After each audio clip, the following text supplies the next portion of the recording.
Picture this. It's a Tuesday morning, year 2025. A couple of Russian destroyers cruise into Venezuelan waters. Now, for the last 200 years, something like that would have triggered an instant, overwhelming American response.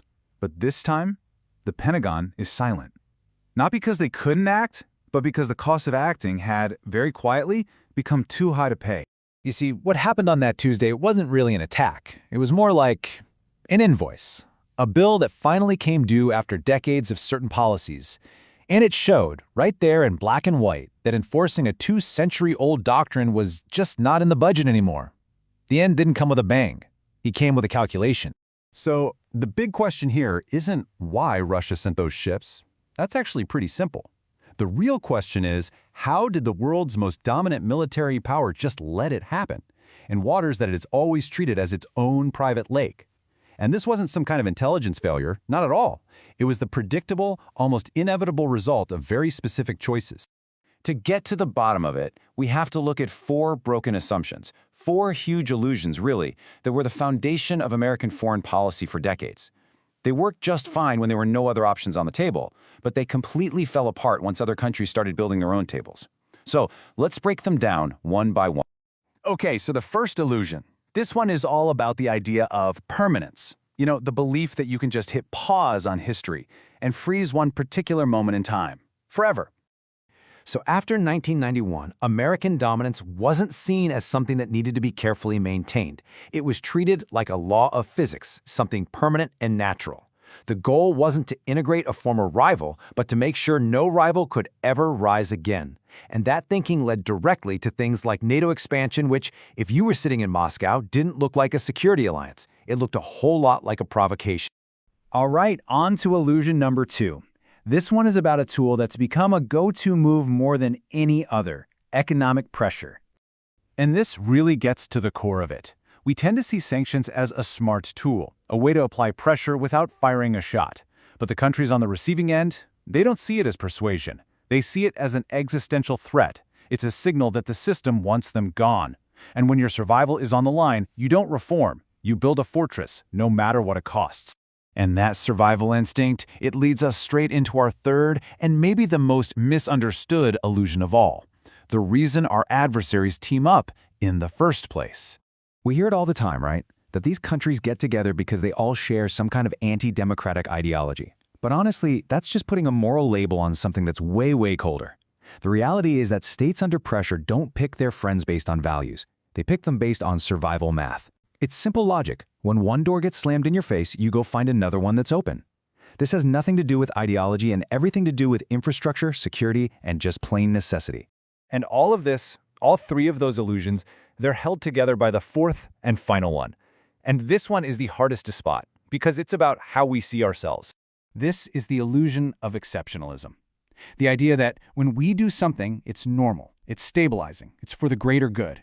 But when they do the exact same thing, it's suddenly aggressive, expansionist, and a provocation. Now, this isn't just hypocrisy. For a long time, it was a genuine structural advantage.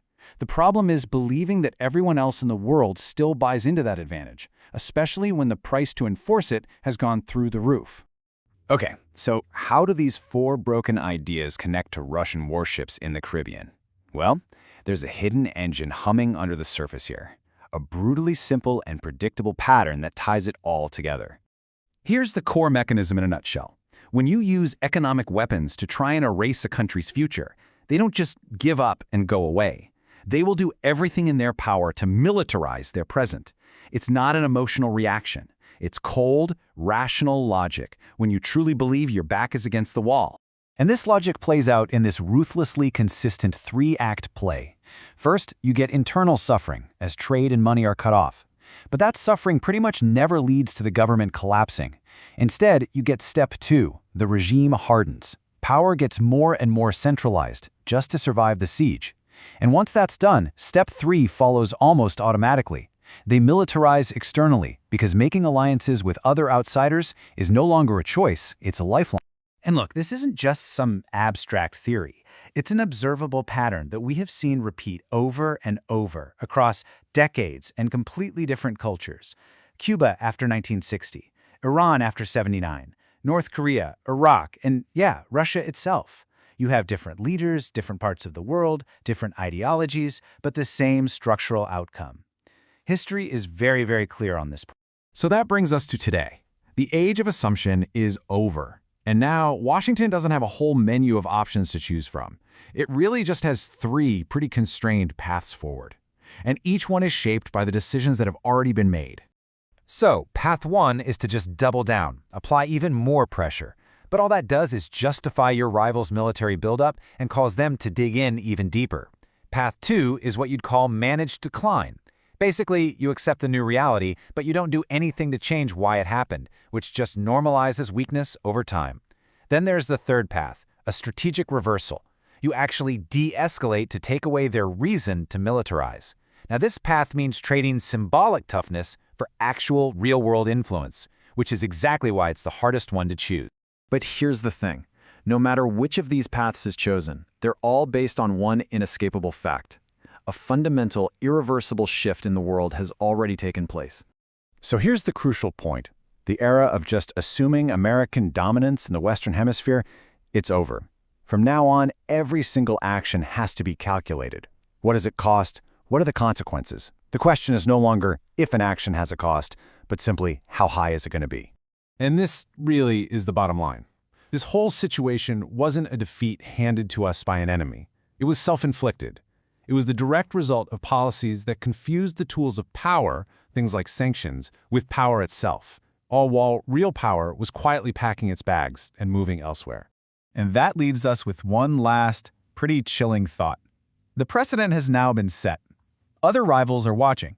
They're doing their own math, and other long-held assumptions are going to shatter. The system is already calculating the odds on the next one to break. The only question is, will we see it coming before it's already gone?